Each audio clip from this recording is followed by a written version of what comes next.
Her husband died, and she was left alone on the frontier. Everyone laughed when she built a strange building. But when the harsh winter came, everything changed. Subscribe and write in the comments which city you are watching from. The land did not look empty at first glance. It looked tired. The settlement stretched thinly across the plain, each house standing apart from the next, as if distance itself were a form of protection. Roofs leaned under old repairs, walls bore the scars of hurried construction, and fences sagged where the ground had shifted with frost and thaw. Wind moved freely between the buildings, carrying fine dust in summer and cutting ice in winter, never slowed by trees or terrain. This was not wilderness untouched by people, but a place worn down by their presence, shaped by effort and loss rather than growth. Winter had passed, but it had not truly left. Snow still clung to the shadows, packed hard where the sun could not reach. Beneath it, the ground remained cold and unyielding. The earth here did not forgive mistakes. It remembered every careless choice, every weak wall and thin roof, and returned them when the temperature fell. The settlement bore the evidence openly. There were empty plots where houses had stood the previous year, outlines of foundations now filled with drifted snow and debris. No one spoke of those places directly, yet everyone knew what they marked. She lived at the edge of it all, where the land dipped slightly and the wind gathered speed before breaking against the low hills beyond. Her house had once been like the others, a single-story structure of rough timber, built quickly when need outweighed caution. Over time, it had become something less than a home and more than a ruin. The roof still held, though unevenly. The walls were patched with whatever had been available. Old boards, scraps of cloth pressed into gaps, clay smeared and re-smeared until it cracked again. Inside, the air was always colder than it should have been, as if the house had learned to let warmth escape without resistance. She had not always lived alone. Once there had been a man moving through the same narrow space, his boots by the door, his tools hanging from nails driven into the wall. He had been practical, quiet, the sort of person the frontier produced in abundance. He did not talk of ambition or permanence. He spoke of seasons, of routes, of work that needed doing before weather closed in. When he died, it was not during a dramatic event or a moment worthy of retelling. He misjudged distance and cold on a routine journey, believing, as so many did, that experience was a substitute for caution. The land corrected him. He did not come back. Before that, there had been children. Their absence was older, worn smooth by time. Illness had taken them one by one, the kind that arrived without warning and offered no bargaining. There had been no doctor nearby, no remedies beyond what neighbors shared and what hope could sustain.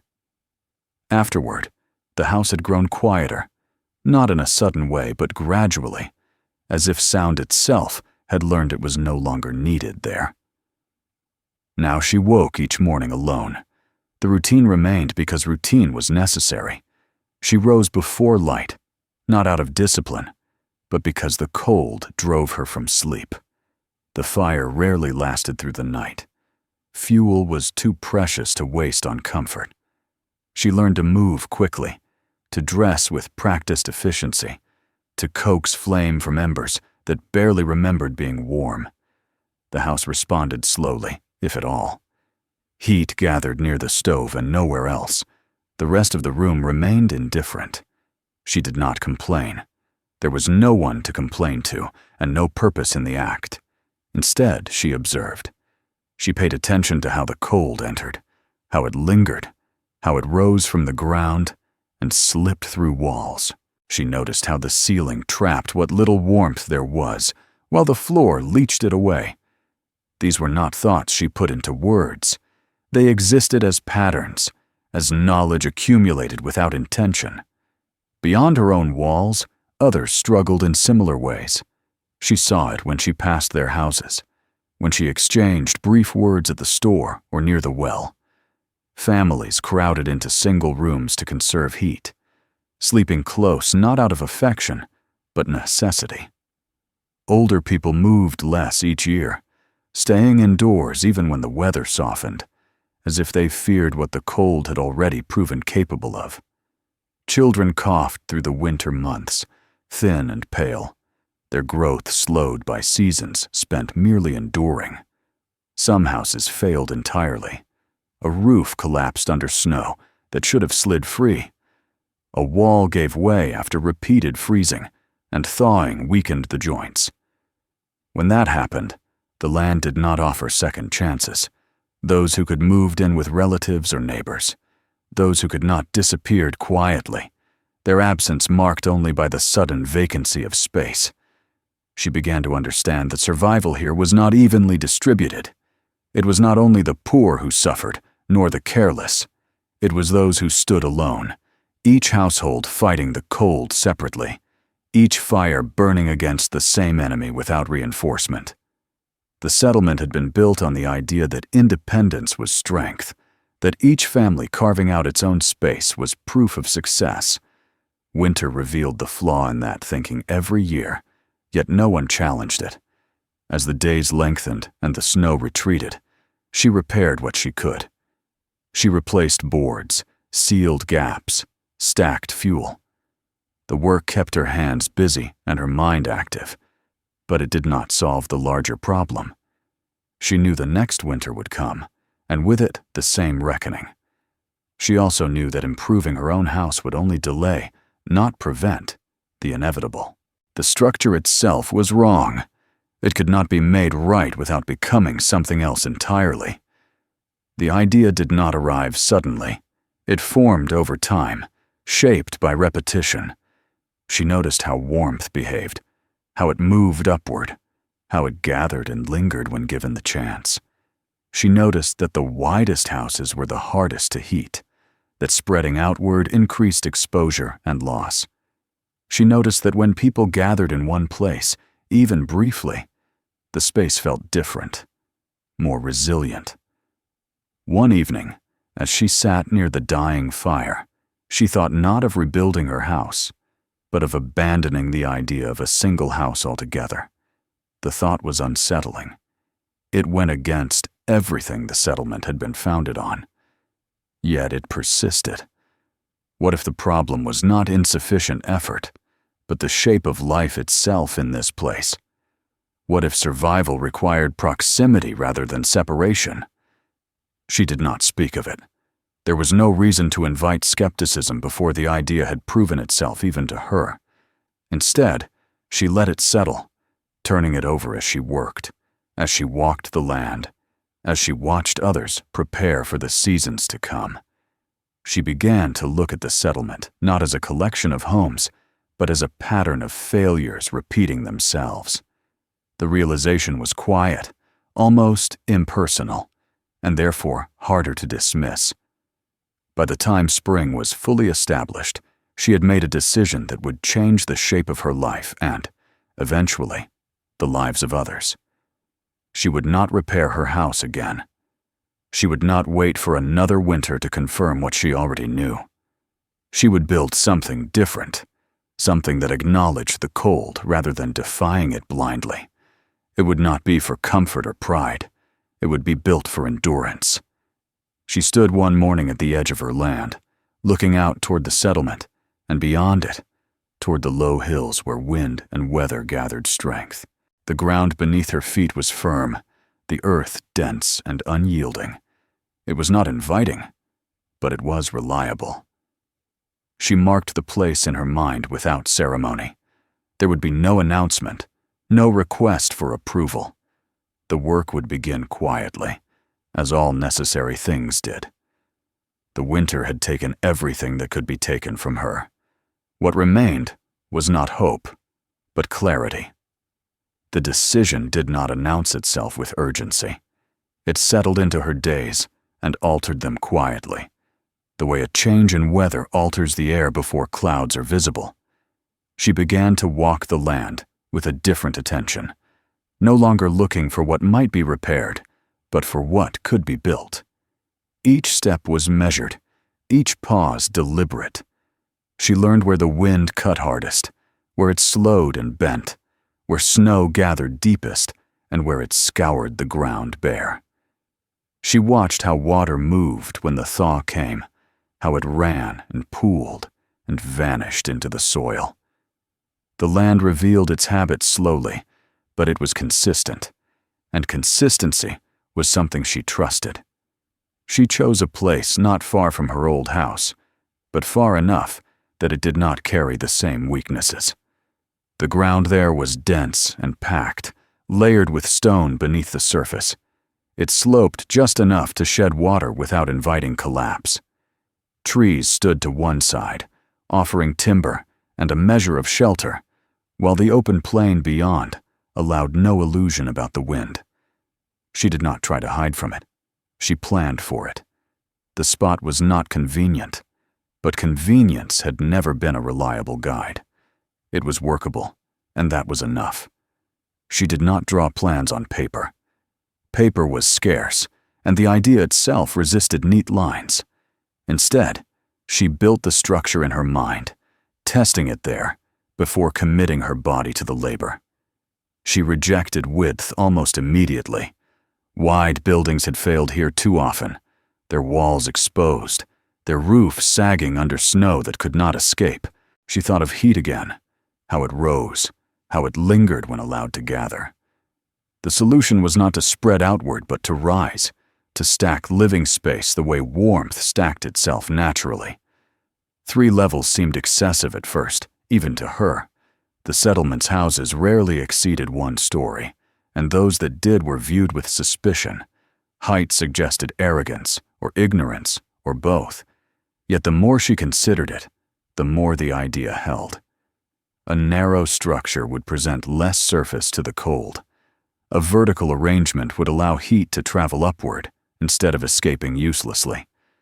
The ground floor could be anchored and protected, partially buried to shield it from the worst of the frost. Above it, living space could be compressed, disciplined, efficient. She knew the objections before they were spoken. A tall house would collapse, a tall house would burn, a tall house would be impossible to heat. Each argument assumed the building would follow familiar methods. She intended to do otherwise. The walls would not be thin. They would be thick enough to matter, packed with earth and fiber, built to hold heat the way a hillside held summer warmth long into autumn. Windows would be few and small, placed where light was necessary, but loss minimized. The roof would be steep, heavy, designed to shed snow rather than invite it.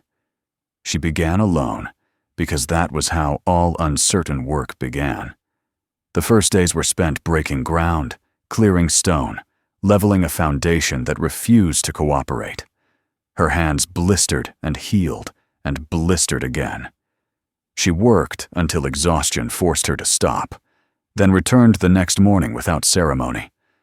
The land resisted at first, then yielded incrementally, as if recognizing persistence when it saw it. As the foundation took shape, curiosity followed. People slowed as they passed, pretending interest in something else while watching her work. They saw the outline of something unfamiliar and reacted as they always did, with laughter and doubt. They asked questions she did not answer. They offered advice she did not take. Some warned her openly that she was wasting her strength on a foolish idea, that she should repair her house instead of chasing something she could not finish. She let them speak. Words cost nothing, and she had learned not to spend energy arguing with those who would not be convinced by evidence. She worked steadily, her movements efficient, her focus narrow. The structure rose slowly, the wooden frame setting the limits within which everything else would be packed and shaped. It looked fragile at first, a skeleton exposed to the elements, but she knew that appearances would change. As the walls thickened with earth and straw, tamped and layered until they held firm, the tone of the watching shifted. Laughter became silence. Silence became concern. A few suggested she stop before she embarrassed herself further. Others warned that no one would live in such a place, that people valued privacy and space more than warmth. She did not respond. She had not built the house for admiration, and she was not offering it as a choice. The turning point came not through argument, but through necessity. 3 families approached her separately, each with a version of the same problem. They had lost their homes, not suddenly, but gradually, as repairs failed and resources dwindled. They had nowhere reliable to go when the next winter came. Pride had kept them silent longer than was wise. Desperation brought them to her. She listened to each of them without interruption. She did not promise safety or comfort. She explained what she was building and why. She told them it would be narrow, tall, strict in its demands. Space would be limited. Heat would be shared. There would be rules. In return, there would be shelter and work. The house would belong to her. They would live in it, by agreement, not charity. They accepted because they had no better alternative. Trust was not part of the bargain. Survival was. Together, they expanded the work, bringing strength and skills she could not provide alone. Timber was cut and hauled. Earth was packed and lifted. Stone was gathered for the core of what would become the heart of the building. The house began to resemble its intended form, rising level by level, each addition deliberate and tested. The settlement watched with increasing unease. This was no longer the effort of one stubborn woman. It was a structure that challenged assumptions, that suggested another way of living might be possible. People argued among themselves about whether it would stand, whether it would burn, whether it would fail spectacularly and prove them right. Few offered help. Fewer still admitted interest. By the time the frame for the 3rd level was set, the house could no longer be dismissed as temporary. It stood narrow and tall against the sky, its proportions unfamiliar, its purpose unreadable to those accustomed to simpler forms. The woman stood at its base one evening, her body aching, her hands roughened beyond recognition. She looked up at what she had begun and felt no pride, only a steady resolve. The work was far from finished. The real test lay ahead, in the unseen systems that would determine whether the house was merely different or truly capable of enduring what the land would inevitably bring. Winter was months away, but its presence was already felt in the calculations she made and the choices she enforced. Every decision from this point forward would answer the same question.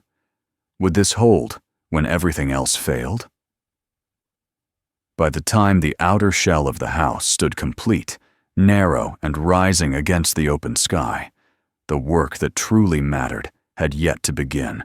Walls could be thickened, floors laid, roof sealed.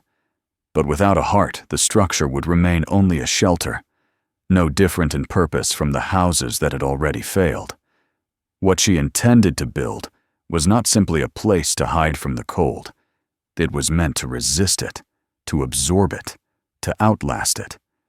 For that, everything depended on heat, and on how that heat was created, held, and shared. She chose the location of the stove before anything else inside the house was finalized.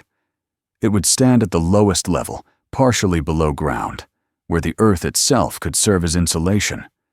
She rejected the idea of multiple small fires immediately. They wasted fuel, demanded constant attention, and created uneven warmth that favored one room while abandoning another. Instead, she planned a single, massive structure built of stone, clay, and iron, scavenged from what little could be found or traded for. It would burn slowly and deliberately, heating not the air, but the mass of the house itself. The families watched her work with a mixture of curiosity and concern. None of them had seen such a stove before. They were accustomed to simple hearths, open fires that demanded constant feeding and returned only fleeting warmth. This was something else entirely. The stones were fitted carefully, each one chosen not for appearance, but for density and durability. Clay was packed into every seam, smoothed and resmoothed until it formed a continuous surface. The firebox was deep and narrow, designed to burn long rather than wide. The flue was extended, winding upward through channels embedded in the walls, forcing heat to travel slowly before escaping. The first attempt failed. Smoke filled the lower level, stinging eyes and throats, forcing everyone back outside. The draw was wrong, the angles misjudged. She did not argue or defend the design. She dismantled what she had built and began again, adjusting the flow by instinct and observation rather than theory. The second attempt was better, but still imperfect.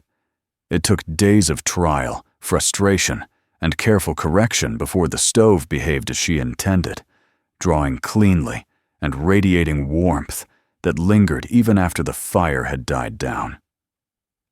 As the stove took shape, so did the internal structure of the house.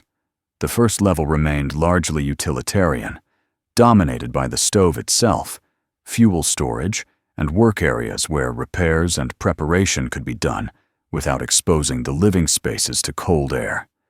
The floor was packed earth, reinforced with stone where the heat ran strongest. It was not comfortable, but it was efficient. Above it, the second level was divided into 3 narrow living sections, one for each family. The partitions were solid but not isolated, allowing warmth to pass through shared walls. Privacy was limited by design. Space was something the house did not offer in abundance. The third level was reserved primarily for sleeping. Heat naturally rose and collected there, making it the warmest part of the house, even on days when the fire burned low. The ceilings were low, the passages narrow, forcing bodies close together and limiting the volume of air that needed warming. Some resented this at first. They were used to measuring success by the amount of space they controlled.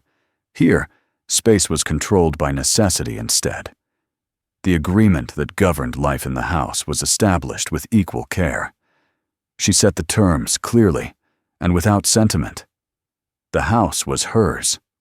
She had conceived it, built it, and taken the risk of its failure. The families would live there, protected from the worst of the elements, in exchange for work. Not vague promises or occasional help, but sustained effort. Fuel had to be gathered and managed. Repairs had to be made before they became emergencies. Food had to be stored and shared according to plan, not impulse. No one was exempt, and no one was indulged. Conflicts arose almost immediately. One family accused another of taking more warmth than their share by lingering too close to the stove. Another complained that their section received less heat during the night. Small grievances accumulated quickly in such close quarters. She addressed them without raising her voice or offering comfort.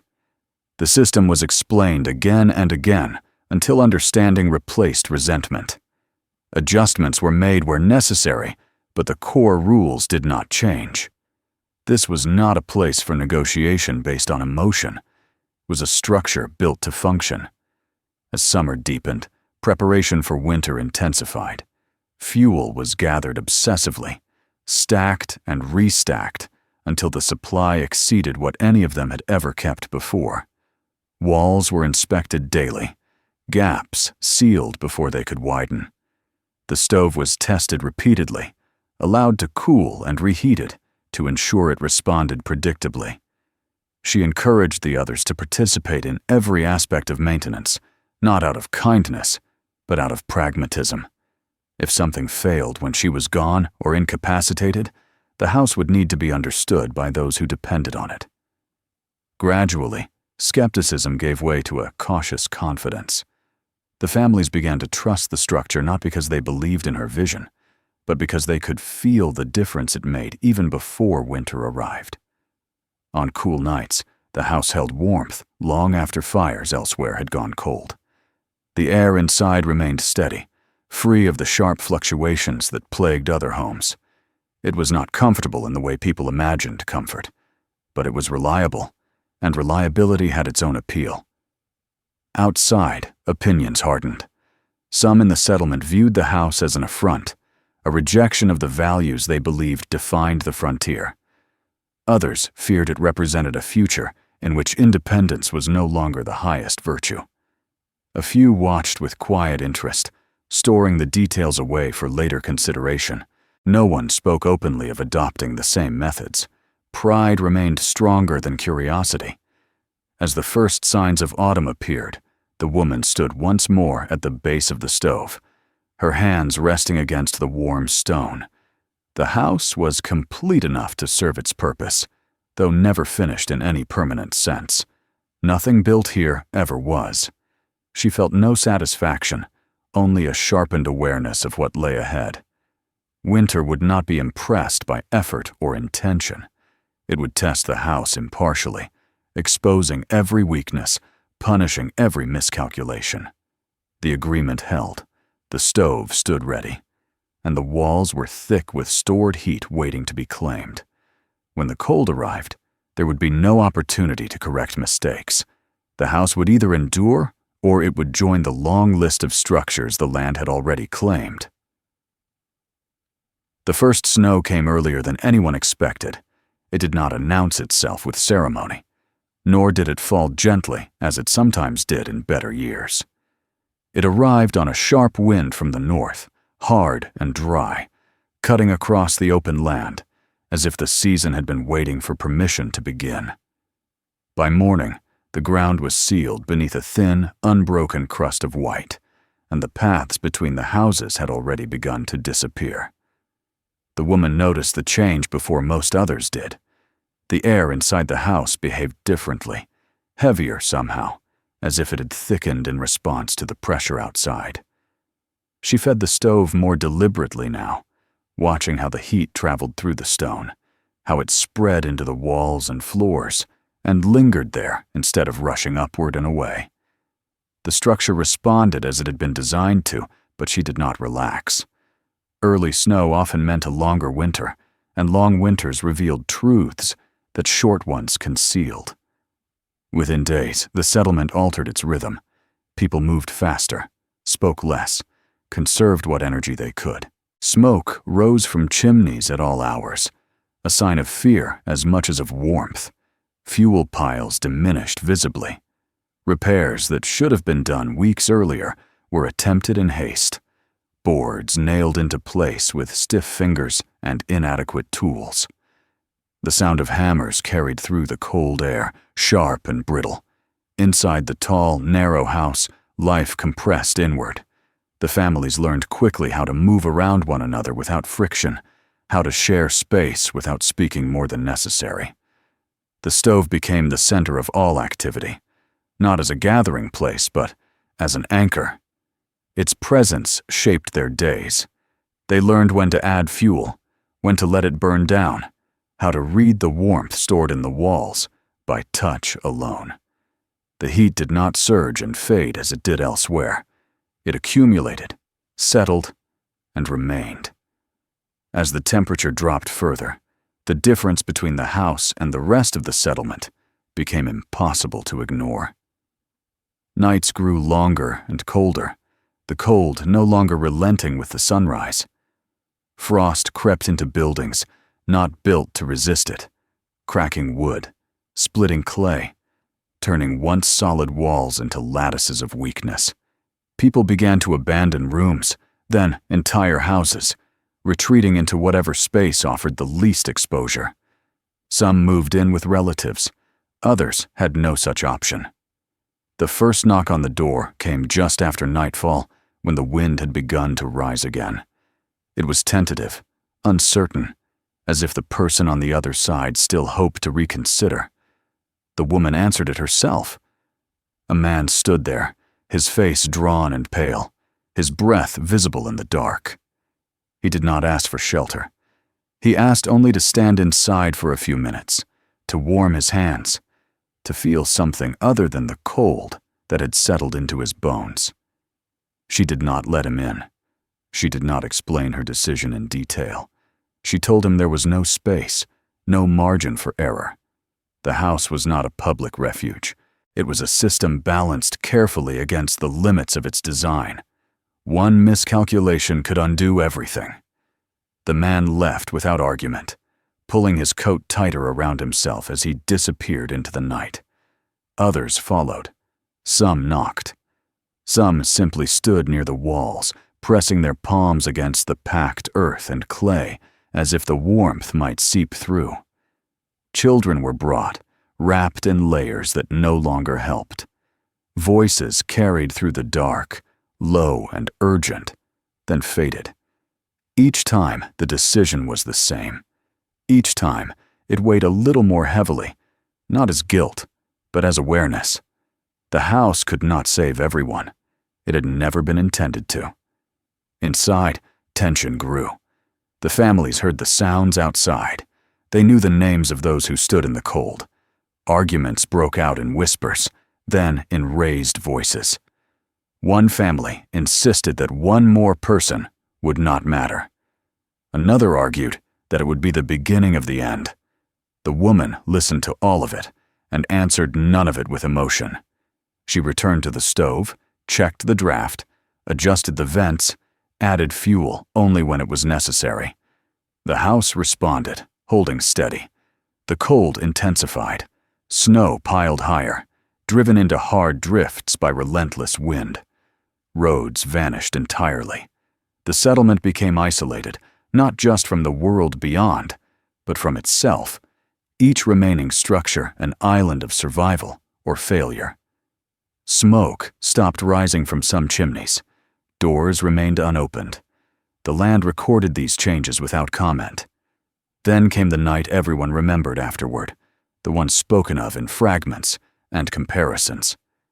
The temperature dropped beyond what anyone could recall, the cold so complete it seemed to still the air itself. Wood contracted with sharp cracks. Metal burned the skin on contact. Even inside the house, breath fogged faintly. The stove worked at its limit, radiating heat stored over days of careful tending. The walls were warm to the touch. The floors held steady. The woman did not sleep. She moved through the lower level, listening to the sounds of the building, feeling for shifts and strains. She pressed her hand to the stone of the stove and felt its strength, not as comfort, but as confirmation. Above her, the families lay close together, their breathing slow and even, the children wrapped in blankets that finally served their purpose.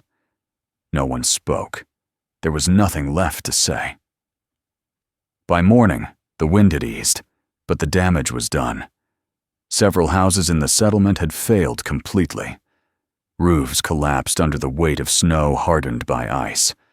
Walls split and fell outward, unable to contain the cold any longer. People emerged from the remaining structures slowly, as if unsure whether the world outside still existed. Some did not emerge at all. The tall house stood unchanged. Its walls bore the marks of wind and frost, but they held. Inside, the temperature had dropped only slightly, never reaching the point of danger. The system had worked, not by resisting the cold directly, but by enduring it patiently, absorbing its force, and returning it slowly. In the days that followed, the settlement took stock of itself. Losses were counted quietly. There were no formal gatherings, no speeches. Survival left little room for ceremony. People looked at the narrow, three-level house with something close to disbelief. It was no longer a curiosity or a provocation. It was evidence. The woman did not accept praise or attention. She continued the routines that had kept the house functioning through the worst of the winter. Fuel was managed carefully. Repairs were made where necessary. The rules did not change. If anything, they hardened. The house had proven what it could do, but only within the limits she had set. Those limits remained. Winter did not end quickly. It lingered, testing patience as much as construction. But the worst had passed, and everyone knew it. The house had endured the kind of cold that redefined expectations. It had done so not through strength alone, but through understanding. When spring finally came, it arrived not as relief, but as confirmation. The snow receded slowly, revealing what the winter had taken and what it had spared. The tall house remained, darkened by smoke and weather, its narrow shape unchanged. It had not merely survived. It had demonstrated a way forward, whether the settlement was ready to accept it or not. Spring did not arrive all at once. It withdrew the winter the way a tide withdraws from a scarred shore, slowly and without apology. Snow loosened its grip in stages, first softening at the edges, then collapsing inward until the land beneath reappeared, dark and compacted. The settlement emerged altered. Paths had shifted, fences leaned at new angles, and several houses stood hollowed or broken. Their usefulness ended. What remained did so not because it was favored, but because it had endured. The tall, narrow house stood among them, unchanged in shape, its walls darkened by smoke and weather. From a distance, it looked older than the rest, as if it had always been there and the others had come later. People passed it now with a different posture. They did not slow out of curiosity. They slowed to look, to measure, to remember the cold that had not entered its walls. Life inside continued without ceremony. The stove was allowed to cool more often now, its great mass releasing stored warmth slowly into air that no longer demanded constant defense. The families resumed work outside the house, repairing what could be salvaged, planting where the ground allowed. They returned in the evenings, carrying the smell of thawed earth and damp wood, their movements familiar and efficient. The house did not welcome them. It received them, as it always had. The woman moved more slowly. The winter had not spared her simply because the house had stood. Her hands ached with a deeper persistence now, her joints stiffened by cold that had never fully left them. She no longer climbed to the third level unless necessary. Over time, her sleeping place shifted downward, closer to the stove she had built with her own hands. It was not a concession to weakness, but an adjustment, the same kind she had always made. Systems endured because they adapted. She did not formally relinquish authority, nor did she announce any change in the agreement that governed the house. Yet gradually, without instruction, others assumed responsibilities. She once managed alone. Fuel was monitored without her oversight. Repairs were carried out before she noticed the need. Decisions were discussed among the families and brought to her only when resolution was uncertain. The house had begun to function independently of her constant attention, not because she had planned it that way, but because she had built it to demand understanding rather than obedience. Children grew within its walls, their memories shaped by vertical space and shared warmth. They learned early that heat was something earned and maintained, not expected. They knew where the warm stones lay beneath the floors, how to listen for changes in the stove's breath, how to move quietly through narrow passages without disturbing others. Their sense of home was not defined by ownership or isolation, but by structure and reliability. When they spoke of winter, they did not speak of fear. They spoke of preparation. The settlement changed around the house, though not uniformly. Some families rebuilt as they always had, repeating familiar mistakes with stubborn consistency. Others adapted cautiously, thickening walls, reducing windows, storing fuel with greater discipline. A few came to ask questions, careful to frame them as general curiosity, rather than admission of error. The woman answered when it served a purpose, and remained silent when it did not. She did not teach, she explained, and only when asked directly. Years passed. The house bore the marks of time openly. Its walls settled further, its roof darkened and roughened, its interior polished by use rather than care. It didn't grow larger. It didn't become more comfortable. It became more itself. The agreement that governed it evolved only in detail, never in principle. Work was still required. Heat was still shared. Space remained limited. Those who could not accept these terms did not stay. One winter, milder than most, the woman did not rise in the morning. There was no sound of distress, no interruption in the rhythm of the house. She lay near the stove, her body still, her face unremarkable in repose. The fire had burned low during the night, and the room was cool, but not cold. The house did not fail her at the end, nor did it mark the moment in any way.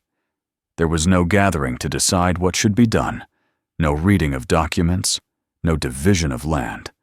The house did not belong to her in death, any more than it had in life. It belonged to its function.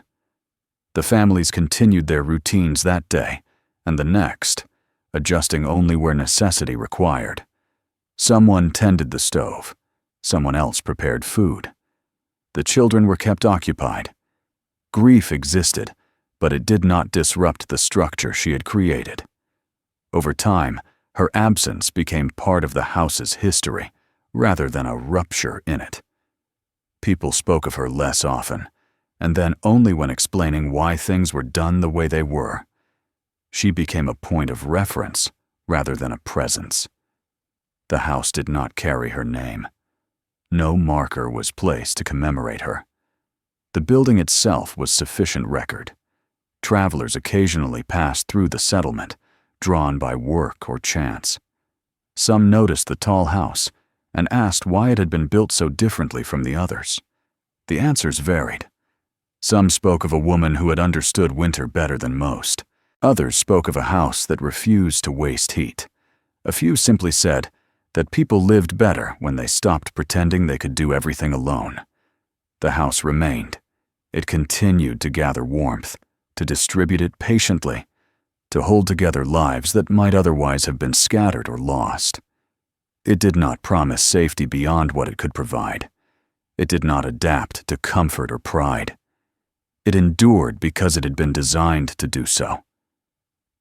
In the end, what remained was not her story, nor even the house itself, but the understanding it embodied. That survival on this land was not a matter of strength or independence alone. It was a matter of structure, of shared limits, of building not against the world, but with a clear accounting of what the world would demand. The tall, narrow house stood through many winters after her, its walls absorbing cold and releasing warmth as they always had.